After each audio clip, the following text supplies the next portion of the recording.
On December 16th, 2019, one of the most misguided movies ever to be put to film released to theaters. It left moviegoers utterly confused. Many couldn't help but laugh at the sheer absurdity of it all. And all the while, right in the next screening room over to Rise of Skywalker, my friends and I were having a fucking blast watching Cats. My first experience of it was in a theater that was empty apart from me and my friends and another group of friends that had the same idea. And so, there is no movie like Cats. Take the uncanny valley animated celebrities of Food Fight, combine it with the earnest auteur tone of The Room, the embarrassing comic relief of the Emoji Movie, and the sprinkled in genuine talent from someone who's too good to be here of an Adam Sandler movie, and you haven't even scratched the surface. But the reason I wanted to make this video is that whenever I remember that the movie Cats exists, I get kind of nostalgic for it. For a movie that is almost unanimously agreed to be immediately repulsive, there's something really endearing about the movie Cats. And just to try to reassure you that I'm not crazy, I noticed the same reaction in, well, crazy people, Tim Badd and Guy Montgomery, who saw Cats in theaters every day for 7 days in a row. What a film.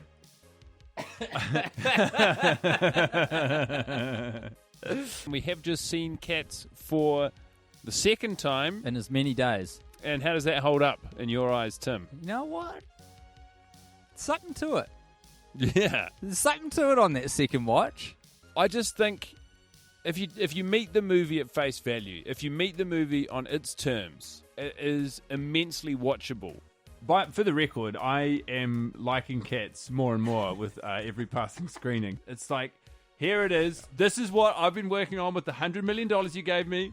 I honestly, straight up, have no idea how you're going to feel about it, but it's what I made, and I can't tell anymore, but I kind of fucking stand behind it. So anyway, I got Dave in because he's an expert on Cats. He made an excellent video explaining the in-depth backstory for what the original Cats actually is, which I highly recommend. So, the Cats movie. I myself am already on the record as having enjoyed it. Alright, we saw Cats. Yeah. They saw Cats. We saw Cats. Yeah, all five of us. Yeah. It was $65. For all five of us. Okay. Real talk, I didn't hate it. No. It was better than Rise of Skywalker. It wasn't. That's not saying much. And likewise, Dave is enthusiastically behind it. The long and the short of it is that basically it's done literally everything wrong. Everything you can possibly imagine, like in terms of how to take this particular work and put it on the screen, starting with the original principle of doing that. That's wrong. Shouldn't do that. You shouldn't put this particular show and turn it into a film. The only way to put Cats on a screen is to film Cats, the show. Mm-hmm. That's all you can do. They already did that in 1998. There are very few ways I can think of to essentially improve upon that recording of the show. So there's nothing to do. There's nothing needed doing. It was ridiculous that they made a film. So Dave and I rewatched Cats. My mission statement was to interrogate what it was about this blatantly terrible movie that makes it so endearing to me. I wanted to go back and figure out if I did really kind of like it. Dave's mission, on the other hand, was, as someone who loves the real Cats, to defend its honor, to explain why the movie fucked it up so incredibly badly. And, of course, we had to start with the elephant in the room. So now we're seeing what they look like. And it isn't good enough, is it? I'm giggling like an idiot almost all of the time in this audio, and I'd just like to clarify that the reason for that is that I was watching the movie Cats. By the way, I recently launched my Patreon page, and if you want to hear the full unedited 2-hour conversation Dave and I had as we watched the movie, complete with every minute complaint Dave had that I cut for time, it'll be available as an exclusive reward there. Like, I'll always get behind someone trying something weird and new, and that certainly is what Cats is all about in the theater. See, okay. So, yes, it's like I love people making the effort and dedicating themselves to something, and I find it fascinating when the thing is wrong. Like, it's obviously wrong, and I'm in love with the passion that had to get it to this point. Someone must have thought that this was right for so long. Tom Hooper is a director who thinks that certain things are right when they're wrong. Yeah, that's something like I'm learning about Tom Hooper. It's like the Snyder Cut. It's like why I love the Snyder Cut, even though I went into it knowing I fundamentally disagree with Zack Snyder about pretty much everything. Make no mistake, I will fucking kill you. Zack's Good Long Square movie is a well-made movie. I mean, it's not well-paced, because it wasn't meant to be this long, but other than that, it is a well-put-together movie that just happens to assume certain things, like the Justice League should be killing people all the time, and it sure would be cool if Batman said fuck. Things I think are wrong. But having accepted that going into it, I could still take it on its own terms, enjoy it for what it was, and find some ideas in it that I do agree with. The Cats movie is interesting to me because I think it does have a similar set of wrong terms you can attempt to take it on. But as you'll see going forward, they're very, very wrong. I think a significant amount of Cats is competently made wrong. Not all of it, but a lot of it is a skilled person at every stage of the production, all working to bring to life an obviously bad idea. When you see people that are at the top of their game doing it, you raise your bar as well. People coming together through all different corners of entertainment. You have some of the best hip-hop dancers, Royal Ballet, some of the best tappers in the world. Everybody's working really long hours, rehearsing every day, and it's fun. I want to say, by the way, I am perfectly comfortable with this as an update of the Jellicles, except this bit. I don't like it when they're like, Jellicles! All that stuff. Yeah, whatever. It's funny, every time you start like to compliment it, you cut yourself off with the thing that they do wrong. Going to the ball. I wouldn't if I were you. Could get dangerous. I also would say that the colors in this movie are fairly right, I think. I would give it that. Yeah, I got nothing like, against that. Everything generally, if you squint, most of this movie looks nice. Like if I take my glasses off, then it's still creepy. Because a lot of the time, the bodies do look like it's people doing these movements. Like, why didn't they just put them in fur costumes? See, okay. This is the bit where I very delicately try to propose the idea to Dave that if they had filmed a Cats movie in cat costumes, it still would have been weird, because Cats is weird. I don't know how much I got through to him. So this is where, like, you being a fan of Cats and me not comes into it, because there is something about Cats that I think is inherently creepy, and I like, it is a line you have to walk, and I don't know, because I haven't seen the play, exactly how it walks it, and exactly how it, in what ways it isn't creepy, so to the extent that that Cats is successful. In terms of creepiness, people dressing up as cats, just, you're at the theatre, so it doesn't strike you as odd. It's, you know what I mean? People, of course, are in costumes. It's a theatre. No, I think that for this film, if they wanted to achieve this same effect, the way to do it would have been to put them in, fur-covered lycra suits, and then you'd hardly have to do any editing at all. But as I understand it, they put them in just, green screen suits with white balls on, and the whole thing is more or less CG, and it doesn't look right.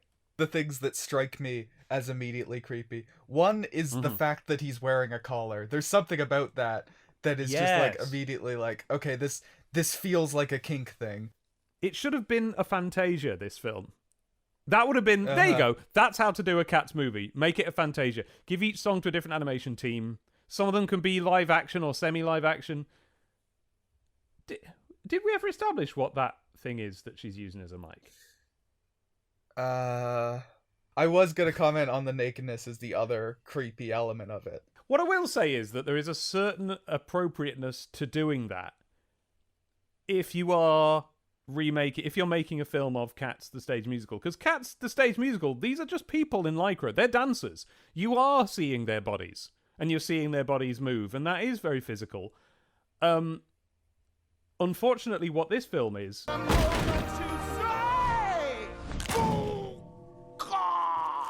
a load of silly jokes for not just children, but like idiot children. And so this is basically on the same level, like comedically, as Bill Murray Garfield. It would be tempting to say that that's what happens when you make a light comedy film about cats. It's not. It's what happens when you're a stupid person trying to make a film. I shouldn't say that. I don't know who made the Garfield film. Dave's going to articulate this a little later, but there is a bit of a difference between how the Cats in Cats act and how the Cats in Cats the movie act. Partly because they re-choreographed it all, but partly because they seem to spend more time in the movie doing things that cats literally do, as opposed to, evoking cats through dance, which is the actual point of Cats.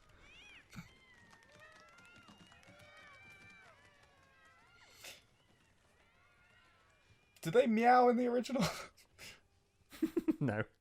I don't know who this bit is for, because this bit is like no. And also I'm going back and forth of like this is utterly unacceptable, and this is also the bit where I'm enjoying this because I'm having the reaction of, oh, this is unacceptable. I can't think of a single vocal performance in it that I think is anywhere acceptable. That was all right. That little out that he did there. I don't mind him as the Rom Tom Tugger. I think he's perfectly suitable. But this stuff, why do we have to have that? He's doing the thing that I really dislike when people do in movie musicals, which is to keep cutting away from the songs because the film's embarrassed about songs. That ain't how you make a musical if you're embarrassed about musicals. Don't do one. Here's another cutaway. Can't just have the song, you have to have cutaways. The songs, say what you like about Lloyd Webber, right? The songs are built. And they're redrafted with directors and cast in it. So you know what I mean? People have different inputs on it. And what you end up with is something that flows in a certain way. And if you break them up... I don't get that Rebel Wilson cutaway because it's so like she improv that on set and we thought it was too good to let go. But it's so not that kind of movie. Like, no. It's a musical. It's heavily controlled to every little micro motion. And I don't know how you work in... You try to work in naturalism like that. Can you imagine somebody thought they were going to win an Oscar for this? Oh. That's what's in my head all the time when I think about this film. It's that I don't know whether to feel sorry for Tom Hooper or annoyed at him. Because he must have thought that what he was doing had merit. I'm going to sound overly harsh than I think is like fully appropriate here. It's what happens when you're a stupid person trying to make a film. But you're right, because like the marketing for this was like the critically acclaimed Andrew Lloyd Webber play based on the poems of T.S. Eliot. It's like this is art. That was what they were trying to sell this on. This musical is timeless. I think it could really only be done by a director like Tom Hooper. This film is an event. I can remember there was a bus advert that was, I can't remember what it said, but it was like, live the dream or something, create the memories or that sort of thing. And into that, he's putting like jokes about like, oh, I bet he's had his balls cut off and that's why he's got a high voice. Idris Elba doing his weird shit is like one of the parts of this movie where I can't help but love it because I know Idris Elba can fucking act. Like, Idris Elba is really good, and he's being so fucking silly, and I kind of have to love that. Ineffable. I like that. I think he's good in this film because whether it's the fault of the director or not the fault, whether it's the gift of the director or whether it's that he was one of the few cast members who got it, Idris Elba is striking a good balance. He's being funny, and he is succeeding in being funny in a way that, many others, Rebel Wilson and James Corden, particularly among them, are failing to do. Yeah, okay, because I think, like, Rebel Wilson and James Corden, because they are comedic performers, we know that they are trying very hard to be funny, and that is what makes it uncomfortable. Like, they are really trying too hard. Judi Dench does feel like she shouldn't be here in a way that Idris Elba's like, nope, I've turned up, I am here. I'm here to do this thing. Bam, bam, bam, bam, bam, bam. What do you think the dog looks like? What do you imagine that dog as? Is the dog a person or is the dog a dog? Yeah, it's impossible, isn't it? Because I will allow it a lot of it doesn't matter. Because I'm happy with that. I'm happy when it doesn't matter. For example, I don't think there's anything wrong with the bit where they're on the train track and they're smaller than you would expect them to be. That doesn't concern me at all, because that's art. That's just a visual image. It's all fine.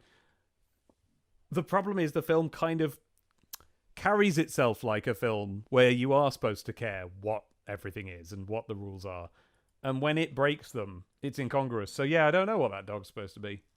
One thing Dave's perspective brought to this viewing was a better understanding of why the movie feels the way it does, why it's paced the way it is, and how much of the original play's songs are in it. They basically kept it all.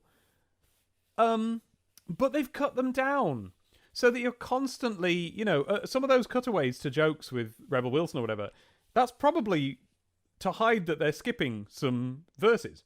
And it just makes the whole thing feel like this weird breakneck pace, but yet with slow moments like this and the film itself being endlessly long, it just makes you feel like you're in some kind of weird time warp while you're watching this.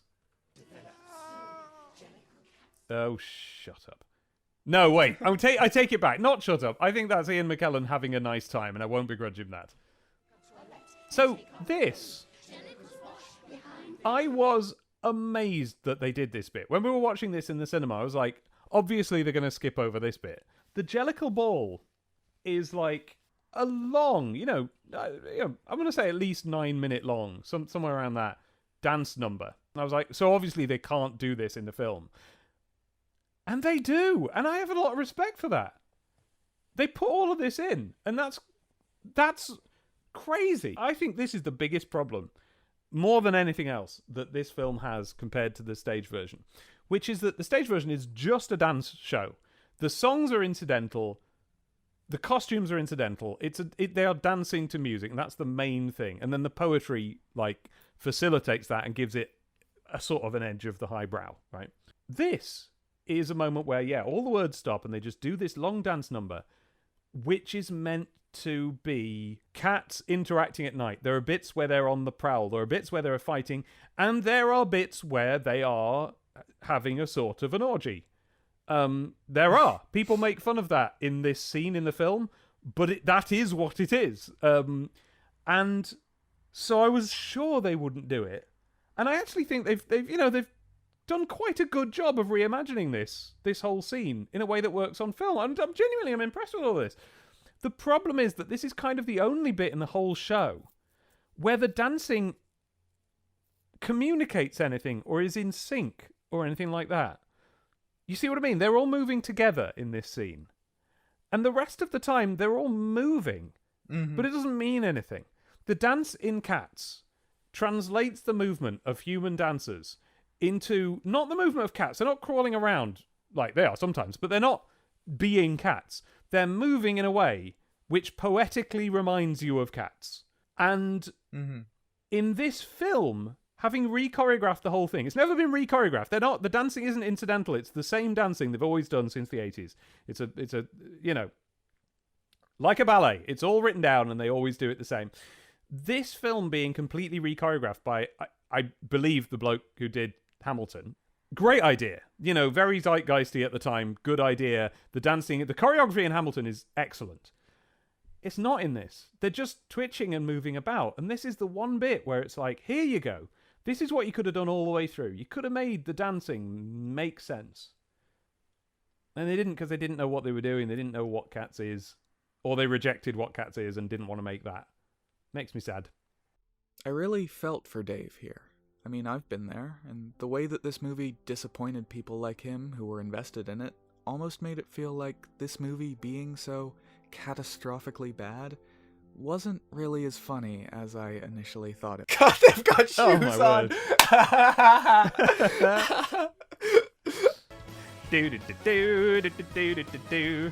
See, this is fun.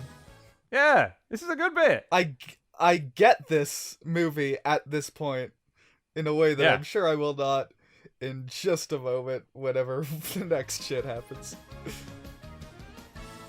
It's such a shame. This bit is fine. This is a perfectly good adaptation of this moment, and it makes me look back over all of this and all of Les Mis and go, why is this the only moment that he knew what a musical was and what it was he was supposed to be doing?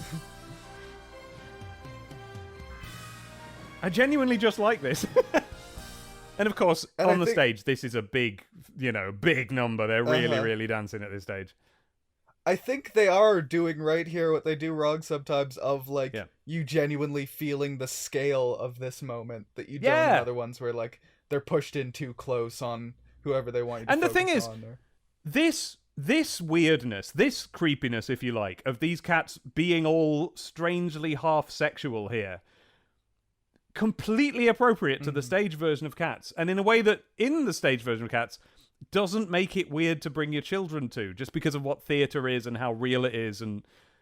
But in this film, when they've been mucking about and doing like, oh, I'm James Corden, oh, I've landed on my balls on this pipe, oh, I'm so silly, it doesn't connect together, and it makes people go, what? Why was this bit in this film? When it's the other way around, it's why was any of the rest in it?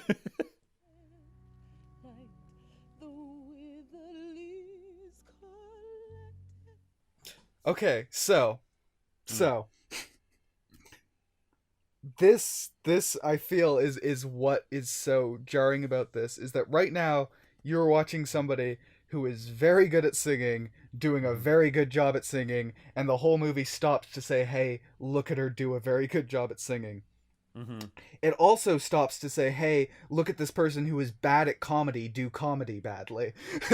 Like, yes. or like it shows us everything with equal pride, and this is the kind of moment that it's right to be proud of, but it's alongside all the other bits that are just ridiculous. It doesn't feel like a single thing, but also it doesn't feel enough like a recital of multiple things for that to be deliberate either. It's taking something that is in its source material a number of different bits and remaining weirdly slavish to that. It doesn't reorder the songs so that they will make more sense in this story version of it that he wants to put together.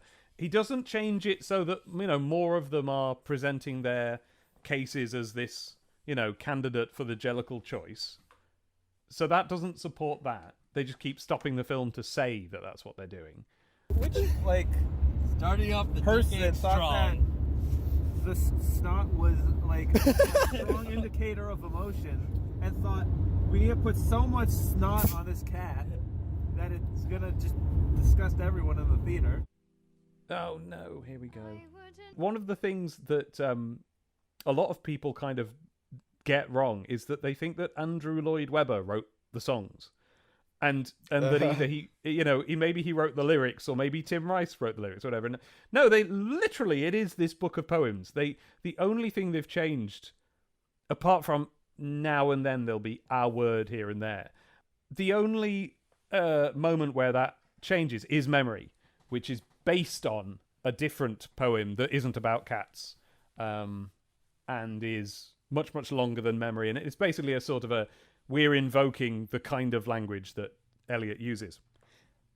This is wholly dropped into the film. I think, as I understand it, the lyrics written by Taylor Swift. I played it to you, and I said there's a new song.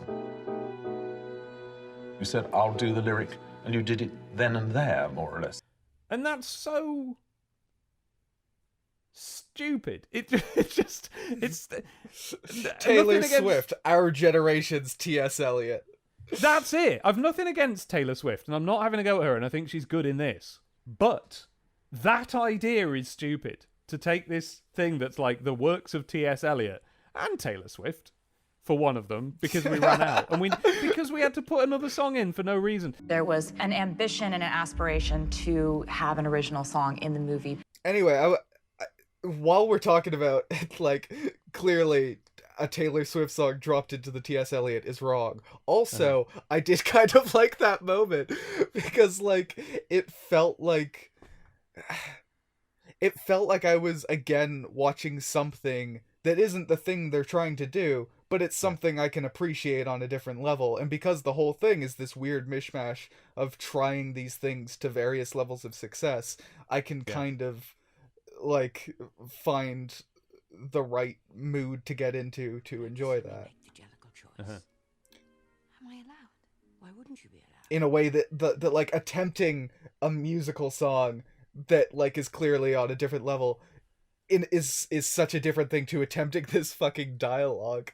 like this is a real movie that needs to have conversations about what's happening. Oh yeah, I'd prefer loads more new songs by Taylor Swift than any dialogue in this film. Like, that's so wrong to put dialogue into this. Not just because, again, this isn't not just me being a fanboy of Cats. It literally just doesn't fit. Jolly good luck. I'm a tremendous fan of your work. What's your name? Mr. Mistopheles. I'm a magic cat, you see. The dialogue they've done doesn't connect the songs. It makes them feel less connected, because at least when it's Cats, when they're just singing songs, they're just singing songs. And the songs aren't a story and they're not connected. They're literally just like, okay, here's the next thing we're doing on this stage, in this room with you. Whereas in this, by coming up with these inept attempts at making them talk each other into doing the next song, it just makes absolutely... It has no shape, it makes no sense. Here's Ian McKellen again, as with Disney's Beauty and the Beast. I love this guy, and not in this. I love him in this, but I also love him because it's just like... because I'm not invested in Cats, so I'm okay to just have Ian McKellen doing literally anything. So the problem with this is the one where it's most egregious that they've made it that the cat the song is about is singing the song. The context for this, of course, in the poem is just a poem about a cat, so there's no need for anything. But in the show, he's brought on by a kind of carer. He's brought on by a woman who's looking after him. And he's too old. He's just sort of sitting and shaking. And now and then he'll pipe up with some little comment. But mostly she's describing him. And so she'll say things like, though his name was quite famous, he says, in his time. His name was quite famous, he says, in his time. So she's talking about boasts he's made. And in this, he just says, my name was quite famous, I say, in my time. And it's like, that. Well, don't do it then. If you can't make it make sense. They say in my time. But if you've got Ian McKellen, you have to have Ian McKellen. Yeah, on the other hand, like, Ian McKellen just looking sad while someone sung about him, that would fucking kill me. I would die. I could not take that. Yep, that's also want to say... That's how the 1998 version did it. They got John Mills in, and he sat there looking sad, and it was really sad. That moment of mystery when I...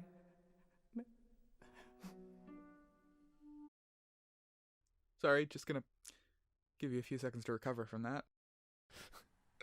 I had a moment here where I was looking at his coat where, like, I noticed the giant button on him. And that made me feel nice in a kind of Frog and Toad way of... Let me... Oh, Toad would be so pleased. Toad, here's your button.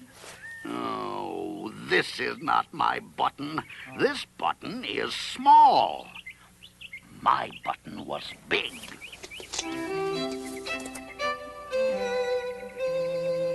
I heard that you were looking for a button. Or like 4 words of like, oh, the scale's nice. But that was like, no, wait. But it's also just a coat with a big button on it. It's not like it makes sense as a coat. Like, what is this a coat for? Is this a child's coat? When I made history. It is nice to just watch Ian McKellen. Yeah. I take it back. I do like him in this. Don't like that. Sorry, that was a personal gripe. The thing where to make a moment more dramatic, you have them go up an octave that isn't in the original song. I never like that. But whatever, it's fine. You know what? That was fine actually. Yeah, I don't like the change of context, but that was quite good. That's also like, I think that was the moment in the theater where everybody shut up. Like one of the moments. Man, look at how genuinely delighted Mr. Mistopheles looks here. The performances in this are kind of great sometimes. And then they've got to fucking ruin it with this. They've got to ruin it. Hey! But that's the best. That's the best McCavity disappear in the film. I love that bit. The one song in the film that everyone agrees is good.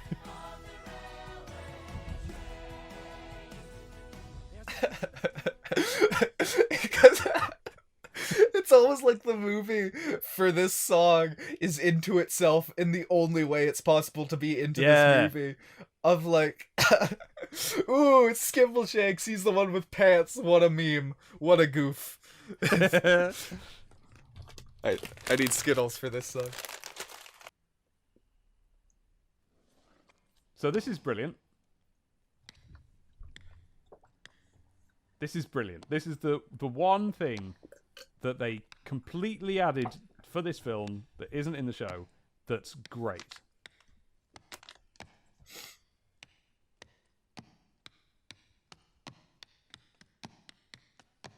We say this after, like, this is, I would say the fourth of 4 good moments. So this is the kind of point where I'm like, the Cats movie's good, isn't it? Because, like, we've got Memory, which is pretty good. Yeah. We've got the ball scene, which, as you were saying, is, like, one of the best in the movie. Then you got Ian McKellen, and then you got this. Good is that's a bit much. And it's just how much there is that's bad that upsets me so much, because it didn't need to be. Uh-huh. This idea of making these weird CG human cat things, that's so weird that it's completely appropriate to making an adaptation of Cats. You've got to be weird. It's when they try and be normie that it goes wrong. It's when they put those little jokes in and conversations and stuff. And here he is doing train music. He's practicing for Starlight here. Tom Hooper's Starlight Express. Oh, Jesus. You notice with the mice, because they're so smooth, like they didn't bother with the fur on the mice and they look weird. Yeah. It does make you realize that, well, that must mean that on some level, at some level, we are more beyond the uncanny valley with the cats than we are with the mice. So there's something about the fur that does slightly work. Yeah. Oh, are we doing... Is this catnip? Yeah, this is catnip. Catnip time. There's a catnip scene in the second Cats versus Dogs movie, and that's what this makes me think of. Where it's like, oh, we're gonna do a bunch of stoner jokes in the middle of this kids movie. Hey, it's like a bunch of dogs, man. Awesome. I wonder how people who just like Taylor Swift feel about this movie. I know, yeah. I can't imagine what that would be like. Yeah, people who went well, to I guess it. I can, because it's kind of like me and I don't know if Ian McKellen, but Idris Elba, let's say.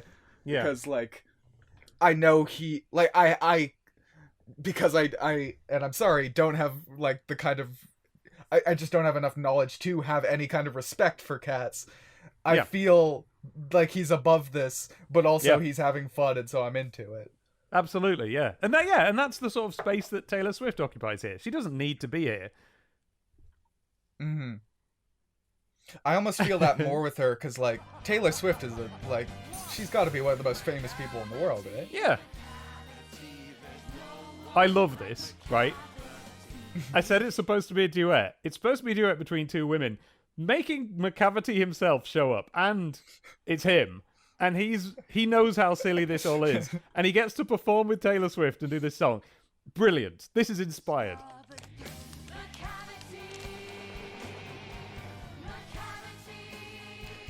When would he ever do a song with Taylor Swift apart from this?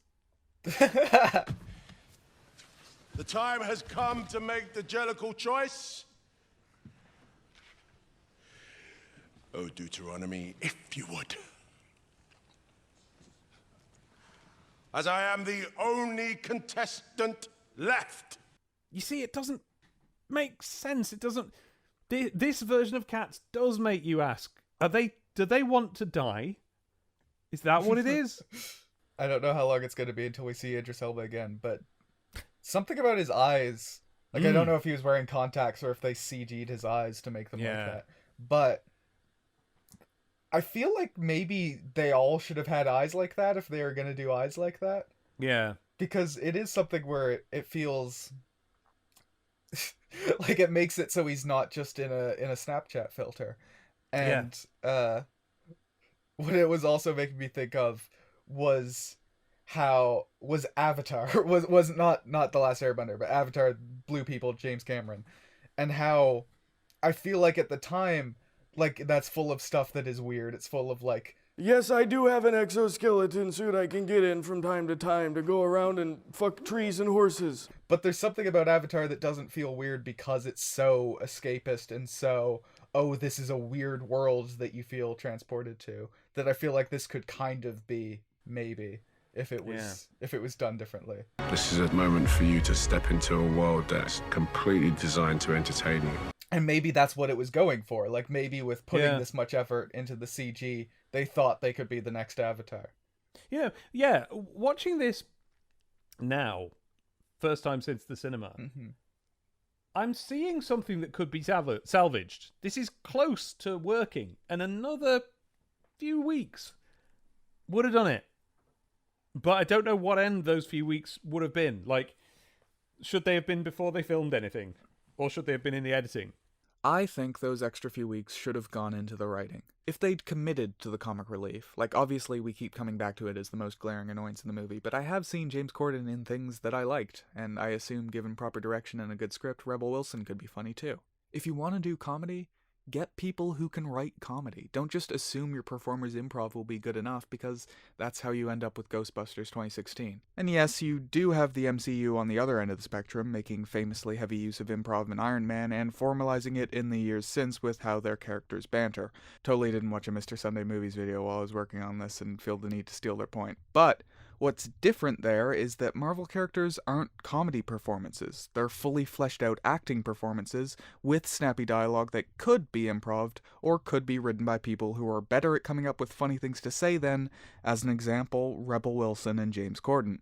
So if they tried harder with the comedy, if they'd committed to this story that didn't matter in the original but becomes the focus in this, if the Jellicle choice mattered, if Jellicle cats meant something, if anybody ever stopped to discuss why all these cats are so keen to be reborn and what that actually means.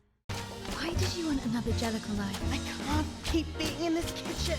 And if they'd committed to this movie being an Avatar, like I think they were trying to. If there'd been more development put into the character design so they don't provoke that knee-jerk repulsion everyone had when the trailer released. If all the work put into designing sets at this blown-up scale served any kind of illusion that this is a real world these cats live in, and that humans live in. What time period are we in? Because you don't get that from this movie. There is no suspension of disbelief. There is no depth to this world it constructs. Because in the original there isn't supposed to be. That's the thing. All these things I'm suggesting the movie should have done, now that I'm in video essayist mode and out of earshot of Dave, they're not cats. And I think that's fine.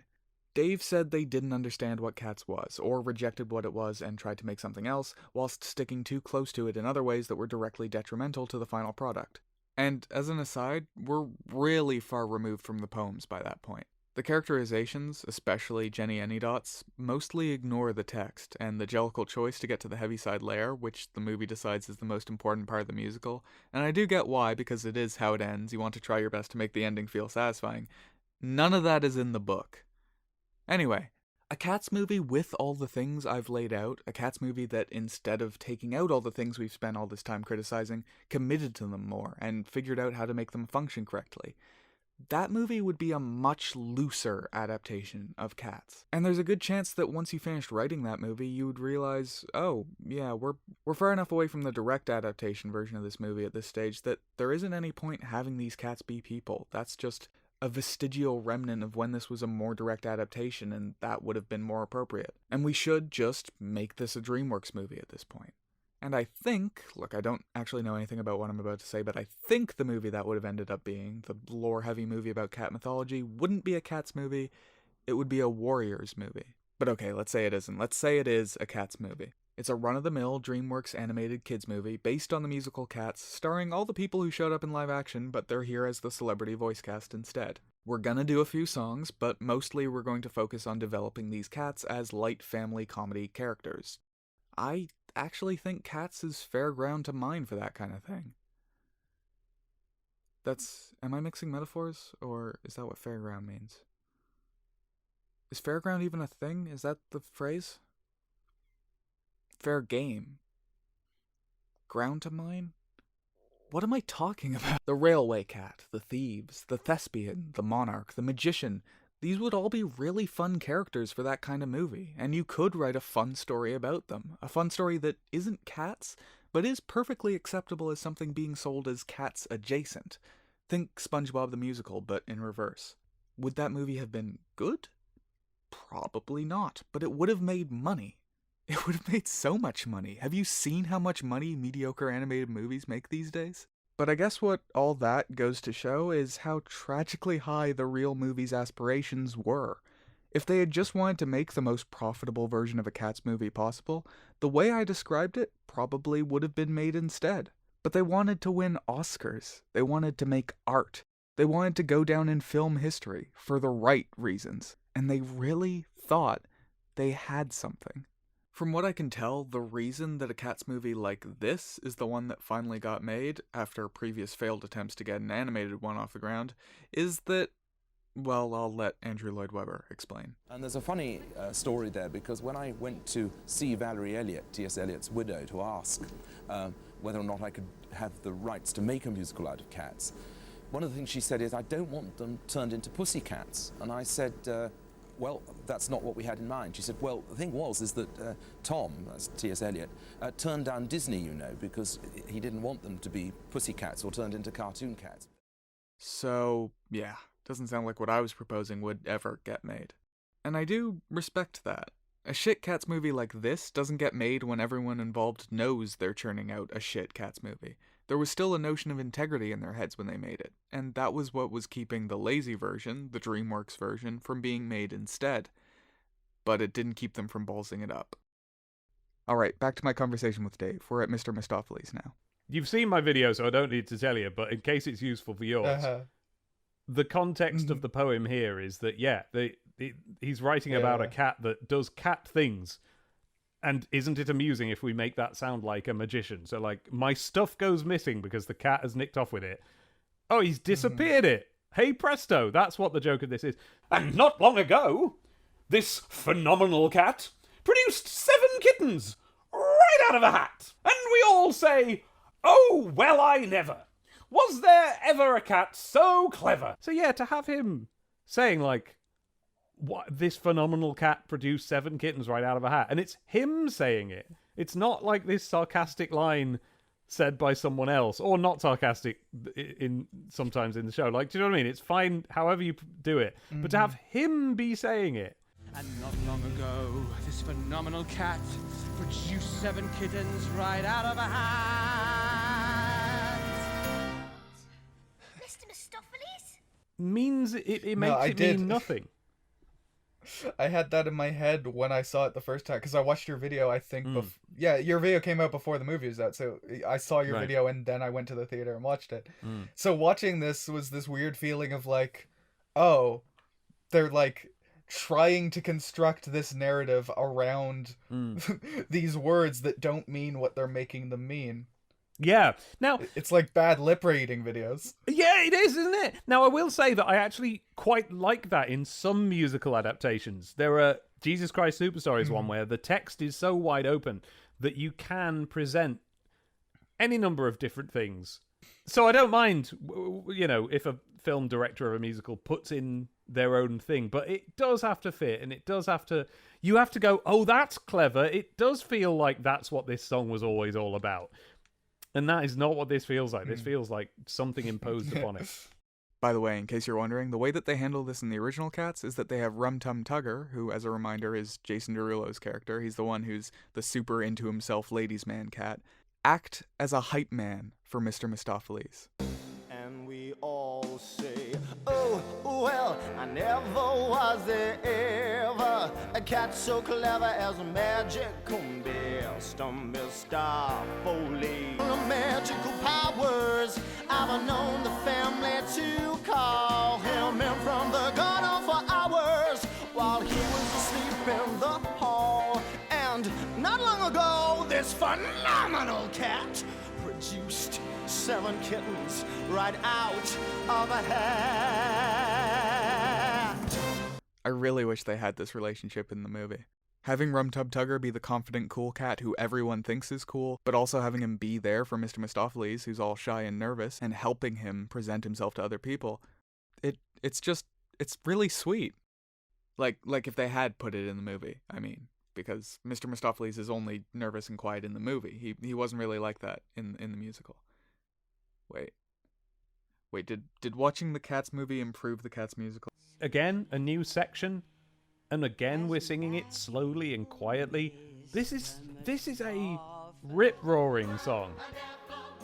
I really want you to watch Cats after this, Ewan. I kind of want to now. Genuinely, I think you would enjoy it, and this bit in particular is great. I in that moment felt what I think this should have been. Yeah. And I think what it should have been is that there should have been the fun version of this song at some early point, and then we get to this plot point that they're trying to build. Yes. And we use the sad moment as a reprise where you're remembering the fun bit. Exactly. That you're 100% right. And that's what I was talking about before. They aren't changing the order of the songs, even when it's to the detriment of the story they're trying to tell. So weird. I will win. You'll all see. Come with me. I will win. This nonsense competition. I'm gonna win at Cats. What the fuck did he just say? He said fire for all fiddle, the name of the Fiend of the Fell, that the highlight of his career was he once played fire for all fiddle, the Fiend of the Fell. But that's not how you play fire for all fiddle, the Fiend of the Fell. You don't just shout that word. That's not being He's a scary. Pokemon. He played a Pokemon. Yeah. God, he was in film. the Pokemon live show. Oh, it makes me so cross. Is this... I want to ask you in particular, does this feel different from Beauty and the Beast? Because I feel like there is something, if not like closer, like very different about the way they're going about adapting this. In both cases, things that don't need to be adapted, but this like sort of more admirable in what it's going for. It must be, because I don't hate this like I do with Beauty and the Beast. Like this, I can have a fun time watching this. I'm just annoyed at how wrong or bad all the decisions that went into it. Nearly all of them are. That fascinates me, and it kind of annoys me that it was all allowed to happen. But yes, the final product is a silly fun time. And the same is true of Rocky Horror. A lot of people compare the response to this to Rocky Horror. I will go as far as to say that like even the act of adapting an unadaptable stage experience to film feels similar between this and Rocky Horror, which is not a very good film. But it is fun to watch with an audience and to sing along and stuff like that. And this has that. Whereas Beauty and the Beast just makes me sick. The other thing is that this is an underdog story, because this is Cats. It was critically reviled from the beginning and then did terribly. Yeah. Beauty and the Beast made like what, $1 billion, and is like is presented as the new Beauty and the Beast, and kind of succeeded at being presented like that, because like millennials will take their kids to go see the new Beauty and the Beast like it's Beauty and the Beast. Yeah. This felt like it went quick. I can't believe we're at the I know! The hot air balloon already. I know! How have we got this? How are we already here? Alright, so... the being chosen to die thing. Being dead thing. Yeah. Is there a version of this where they thought about it long enough to figure out a thing that this could mean that works? That's it. That's the thing, isn't it? It doesn't work, and the thing is, it didn't work in the stage show either. This isn't me saying like, oh, they changed it. Like in the original, it means nothing. But in the original, you're not invited to think about it. Whereas here, it's the whole story hinges on something that it's never explained what their terms even are. Yeah. So what does happen, if you're interested, is in the stage version, a stairway to heaven comes down from the sky, and she walks up it. And that's it. And then the stairs fold up again, and then she's gone. And I can completely understand how you would go, oh, it would be a cool visual to have her go off in a hot air balloon. But then, is she just in a balloon? Or is she going somewhere? Or is she going to die? Or... Okay. what I Yeah. think is this done right Yeah. is the ending of The Truman Show. Because the ending of The Truman Show is yes. that moment of, we know exactly what logically the terms are. He's going out, he's going into the real world. We know what that means. We don't know what is going to happen to him. It is completely unknown what comes after that moment, because that's the point, that we're not surveying him anymore and he's freed from that. And so there's so many thematic ways where that hits you in exactly the way it's meant to, and it's a perfect ending. And we're doing the fourth wall break. Because it's the opposite of The Truman Show. The Truman Show is, okay, we've done that moment exactly perfectly. We don't have to talk about this anymore. Yeah. This is like, okay, so what was this? Well, you learn about cats, didn't you? This is we're gonna sum up the takeaway. Yeah, they shouldn't have put this in the film. This is in the musical here, but they shouldn't have used it. I was just gonna like again interrogate what the version of this that works best is. Like, if this could be the narration over whatever the next life is. Like, I don't know if this would work, but I was picturing, like, if she goes up in the hot air balloon and then we cut to an actual live action cat. And then we just have the live action cat having kind of a nice life with a family. Oh, yeah, that'd be nice. That's what this is being narrated over. That is such a better idea than what they do in the film. Yes. That's it. That's your answer. Yes. Yeah.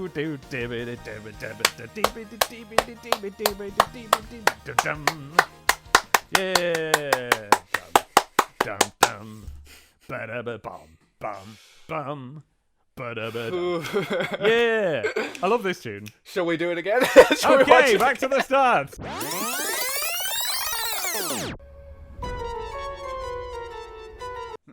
It's not that the film itself is inherently a wretched failure or anything. What it is that now we can't have a better one.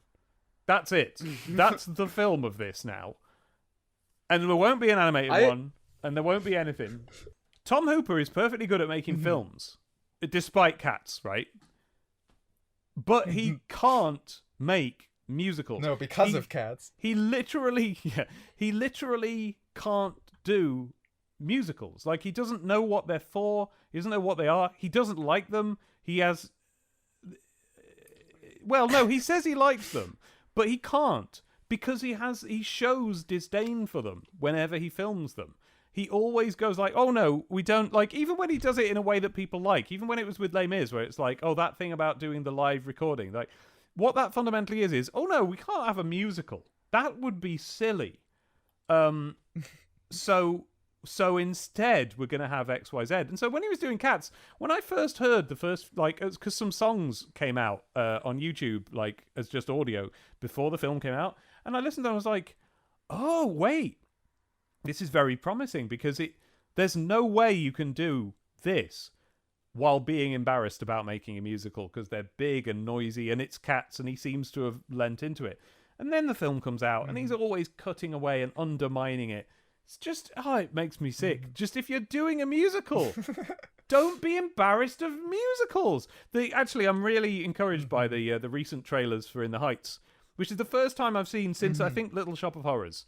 It's the first time I've seen a musical, or, well, an adaptation of an existing stage musical that seems to be celebrating the fact that it has songs in it, rather than either trying to hide them or make it a joke that it's got songs in it, which even things like Moulin Rouge did. Just as a general rule, if your question begins, do you remember, and doesn't end with how much you hated Moulin Rouge, then the answer is going to be no. Yeah, so I'm looking forward to that. But then I was looking forward to Les Mis and Cats, so who knows? Update! Sorry to interrupt. I didn't mean to surprise you. This is Dave from the future. Hello. In the Heights turned out, in fact, to be everything I was hoping for here. It's one of the best movie adaptations of a stage musical I've ever seen, and in fact, I can't even really think of anything else that rivals it at all, in terms of how to get that specific creative endeavour right, that translation from a stage experience to a film. So now it's just Little Shop of Horrors and In the Heights sitting on a big pedestal going, see? We managed it! Why can't anyone else? That In the Heights does look like... And it is partly, like, off the back of Hamilton being the biggest thing ever. That, like, there's no reason to act like people aren't into songs by the guy who did Hamilton. Yeah, exactly. Yeah, that could be it. And like, I hope it extends out. I hope we get more, because there's nothing wrong with movie musicals. But what is better than them? See, the time when they were making movies out of musicals, you know, like in the olden days and stuff, it was because you could take something like The Sound of Music, where on a stage they're trying to set something in this you know, mountainous region, and you can actually film it there. So great, get helicopters out, do these huge scenery shots. That's something you can do on film that you couldn't do on stage. If there is a musical that you can improve by making it into a movie, go ahead. I'd love that. If not, film the musical. Just do that. That's where they're always at their best. There will never be a better Hamilton film than the one on Disney Plus that is a recording of Hamilton. And that's always true. Except with, I actually think that the Sound of Music movie is probably better than if they'd filmed the stage version, because it's bigger. Like, in the case of Hamilton, I do think, like, now that we've got that, I do want to see a version of Hamilton that's like a visualization of the things they're describing in Hamilton while we listen to Hamilton. I agree with that. That would be cool too. Do you know what? I take it back. There can be a good Hamilton movie, but I think if they do it, the way to do it right would be to get music video directors to do it, and that's what they should have done for Cats. And I also worry because when they do it, they will have like Jimmy Fallon playing King George or whatever. Yeah, exactly. Exactly. Yeah. You're just going to have to watch Cats, I'm afraid, because it's like, it ain't. It's not that it's good. It's not that it's good. I would never go on record to say that Cats is a good thing you should watch. I have loved Cats, the musical, since I was 11 years old. Do I like it? Don't know. Different question. I love it though. But in the way that the Snyder Cut is interesting, and in the way that like any director's cut of anything is interesting, what is interesting about watching Cats is you'll be sitting there going, oh, that's what they thought they were doing. I was just like trying to figure out what thesis I can possibly take away from this, because there is like, I did spend most of that time enjoying the movie. Yeah, it's an enjoyable movie. It is. It is fun to watch. It's fun, and it's much more. This is why there's an interesting balance between his Cats and his Les Mis. Les Mis is definitely the better film by miles, but it's much less enjoyable by miles. And I think that's like what I bring up about the Beauty and the Beast. I feel like Beauty and the Beast is a miserable experience compared to this. It is to me. Maybe that you know, that could be just me talking. You know. Like, that movie makes no sense detached from Beauty and the Beast. No, it absolutely doesn't. Yeah, if you were... Yeah, Beauty and the Beast, the animated version, was like what an interesting take this is on the story of Beauty and the Beast. And what fun we're having. Whereas, the remake, if there had never been the animated version, but they still, for some reason, made the remake exactly the same, you'd be sitting there going, like, why am I listening to this clock? What's happening here? None of this is entertaining, so why? And like, okay, so this is entirely different. This is content for somebody. I think of the live action 101 Dalmatians movie, which I understand you two have not seen yet. No, I have. Oh, yeah. No, what you mean, like the Glenn Close one from the 90s? Yeah. Yes, I've seen that. I don't remember it, but I've seen it at least once, and probably once. because what I think of that as being is, okay, these are live action dogs. We can't do the dogs talking to one another. We can't do the stuff that is 101 Dalmatians, the Disney movie. Yeah. We're remaking it, and we literally can't make it. So the thing that they make instead is like this drama about the humans whose dogs disappear. And like, that's valid. It's they make this other movie that was the only movie they could make instead, and I think, like, I also haven't seen it since I was like 6, but they make the movie, they correctly make that movie, which is a weird movie and a different movie, but they do it, and they did it fine. Yeah.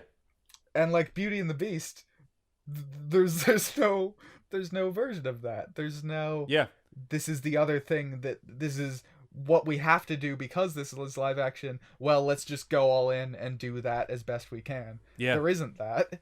It could well be that what is so unenjoyable about that film hinges on you enjoying the animated version, which you didn't. So you might like it. It might turn out. When I think of Beast. like the Beauty and the Beast thing, what comes to mind for adaptation, any adaptation that could be like a bad adaptation that I like better because I didn't like the thing. Mm-hmm. What comes to mind is the American version of the Death Note movie, because like I watched the first episode of Death Note and was like, oh, this is an edgy anime. I don't really care about this very much. And then the American movie came out, and it's Willem Dafoe terrifying this American guy who's like, oh, what the fuck is going on? It's like, this is fucking hilarious. I love this, and I watch it, and it's this bizarre, gross, dark comedy, and it's really fun to watch.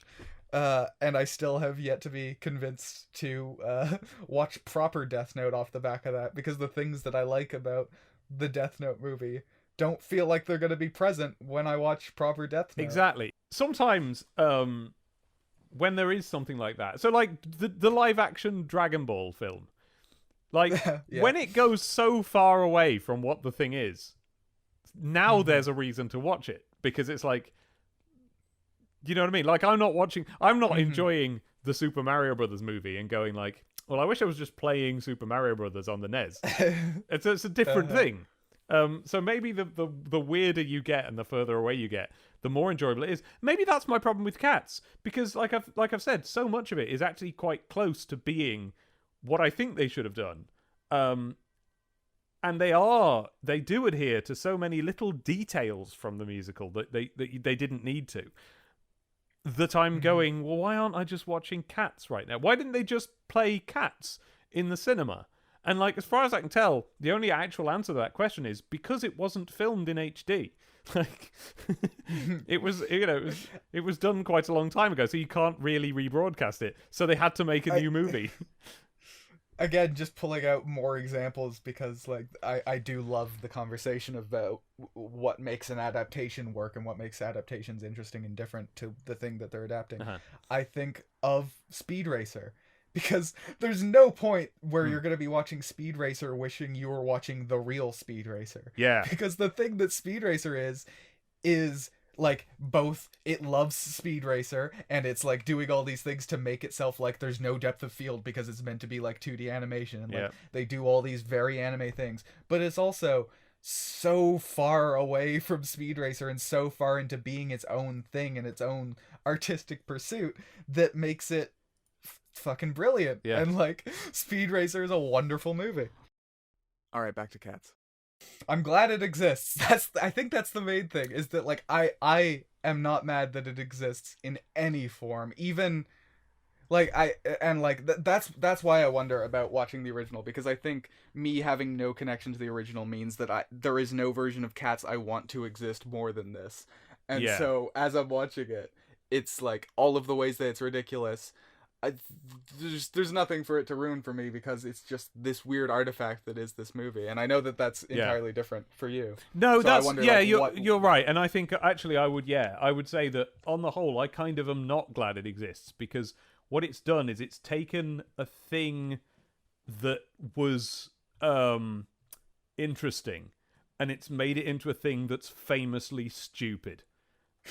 And you know, so there's a disappointment there, but that's just me. No, you've no choice in that. You are watching Cats, and it's because you're gonna really enjoy John Partridge's version of both Rum Tum Tugger and Miss Mistopheles, because he is just fabulous. He is brilliant. He's like the next best thing to if they'd resurrected Tim Curry at his prime to do it. It's not that it's good. I would never go on record to say that Cats is a good thing you should watch. What is interesting about watching Cats is you'll be sitting there going, oh, that's what they thought they were doing.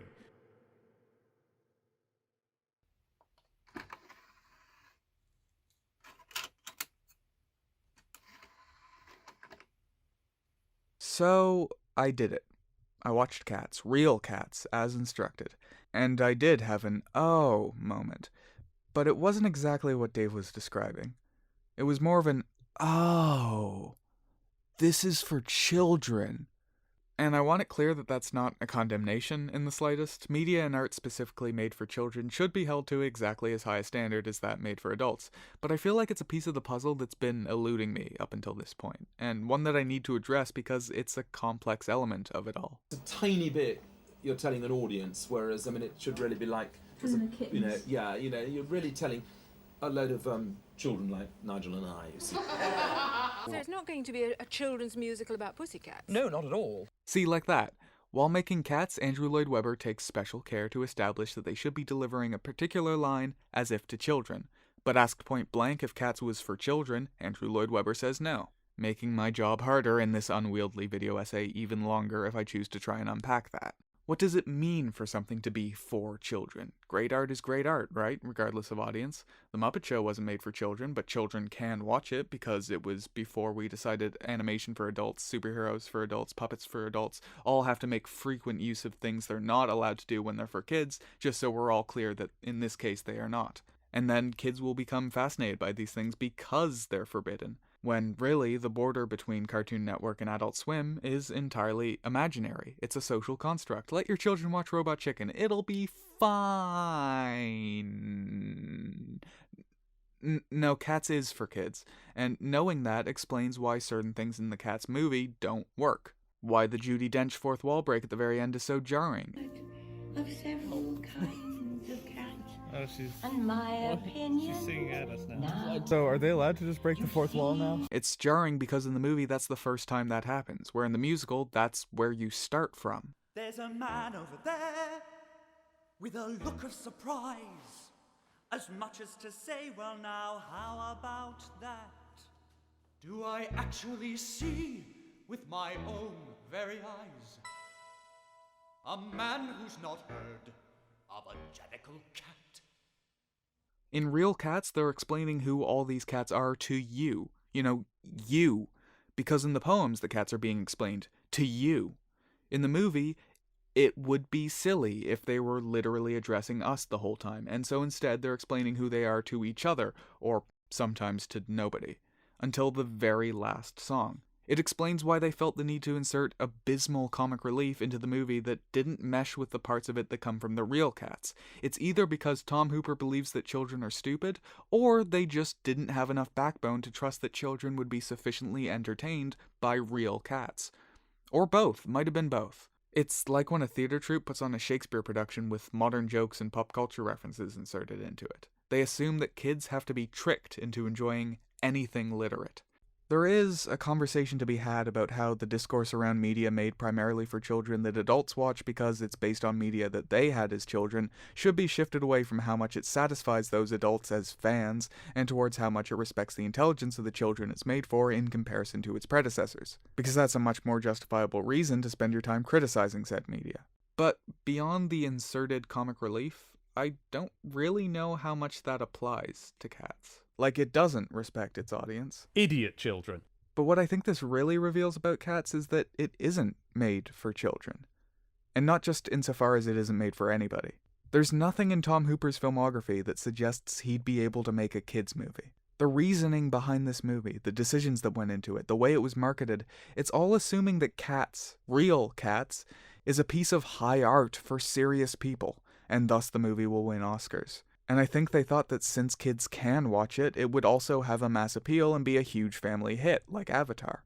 They weren't making a movie for kids, they were making an Oscar-y art movie that they assumed kids would go to. Win-win, right?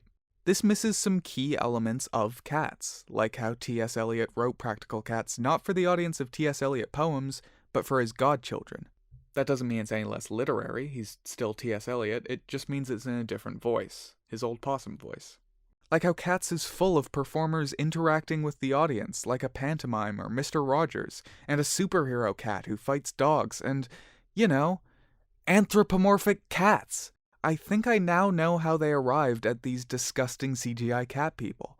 It was because they wanted to make a version of the cat people from Cats that adults could take seriously. They looked at Cats and thought, this is high art, but it looks silly. We should fix that by making it realistic. They have to look like real cats. They have to move and act like real cats. No, it was meant to be silly. It was a dance show about talking cats for children, based on a book of poems, also for children. And the way they did it didn't just make for a movie that isn't for children, it also didn't work for the grown-up art movie they thought they were making, because Cats isn't that. Don't get me wrong though, I don't think that means they necessarily should have gone with costumes like the stage show. Like, look, I love classic Godzilla movies. I wish that they'd keep making them with suitmation, but I do get that the general public wouldn't go for that. I love classic Planet of the Apes. I think Kim Hunter and Roddy McDowall get some really wonderful performances through that makeup. But the reboot series did completely justify trying something new.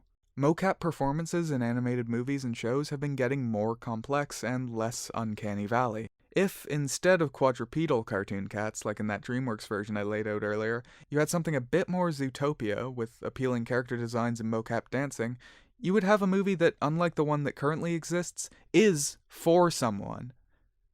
Furries. If you want an example of what I think Cats was trying to do where it actually worked, I would direct you to Spike Jonze's Where the Wild Things Are movie. Like Cats, these are the realistic live-action versions of characters that weren't designed to be that. But unlike Cats, the movie's character designs are, in my opinion, very appealing, thanks to the stellar work of Jim Henson's Creature Shop. Like Cats, it tries to flesh out and expand on a story that was, by design, very basic. But unlike Cats, Where the Wild Things Are knows what it's about. It has cohesive themes and ideas, and changes things from the original to make them more appropriate for this new version.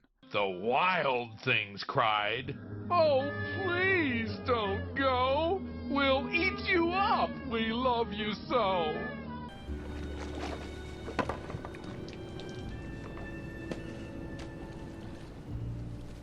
Don't go.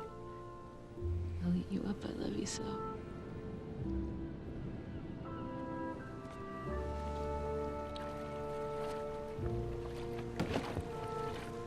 Please don't go, please don't go. Like Cats, Where the Wild Things Are was directed by someone with proven skill in making movies, but zero previous experience in making kids' movies. But unlike Tom Hooper, Spike Jonze's style translated beautifully into something built for a younger audience. And he doesn't for a moment condescend to the children watching, he challenges them. I think a part of me is on Cats' side because it tried and failed things, or went about things wrong, that I know I respect when they're done right. Certainly more than if they had made the perfect recreation of what Cats actually is. And even now that I have seen that, I do still kind of love the movie for the spectacular failure that it is, and for all the fun that I had watching it. It's so wrong that, fuck it, this is the timeline we're in, we might as well just be, like, just laugh at it. Yeah. Because there, as you say, there isn't a real version of this that makes sense. There isn't a real Cats movie that makes sense. Then, whatever. It's a waste of time being mad at it existing. Yeah, yeah. And I don't say that to like, attitude. discount all of the things that you say. Like, obviously, it is fun to tear into it. And so, like, but that's what I mean, that, like, it's worth tearing into it for fun rather than tearing into it. I think that's where my problem lies, because I don't have fun tearing into it. It's all there is for me is the stuff they did well, and then the disappointments. And so I think that's it. I think that nails it. But I do enjoy it. I now know that's not the last time I will watch that film. I know that. Not just in the Beauty and the Beast way, where it's like, oh, I'm bound to end up watching it. I'm probably going to enjoy watching Cats again, but it will be with people. It's not something for sitting down and enjoying on your own, I don't think. I think it's a social thing. I think it's a silly film to put on with people. Yeah. Maybe that's the answer. Maybe that's why I find myself endeared to this movie, reminiscing about the time I spent with it. Because that was a day I spent with my friends at the movies, which was one of my favorite things to do, and which I haven't been able to do anymore since shortly after the pandemic hit, the theaters closed, and I moved away from all my friends. It wasn't what it. Yep. It was Cats. It's Cats. It was what it in particular wanted to be. It wasn't what the people who like Cats the Musical wanted to be, or the casual moviegoers like us wanted it to be, but it was the thing that it wanted to be. It was People a movie like for the nobody musical? except for the people who made it. Yeah. And are those not the best movies? Well, from an artistic point of view? I don't think I would watch it alone. I would only watch it alone if I had my analysis head on, you know what I mean? If that Uh-huh. was the reason and that was the way in which I was Mhm. watching it. Yeah. Yeah. Like, you know, I always do that. I always say, oh, I'll never watch Disney's remake of Beauty and the Beast again. I will, because one day I'll stroke my chin and be like, I'm going to watch it in an analysis way. It's nonsense. What a waste of time.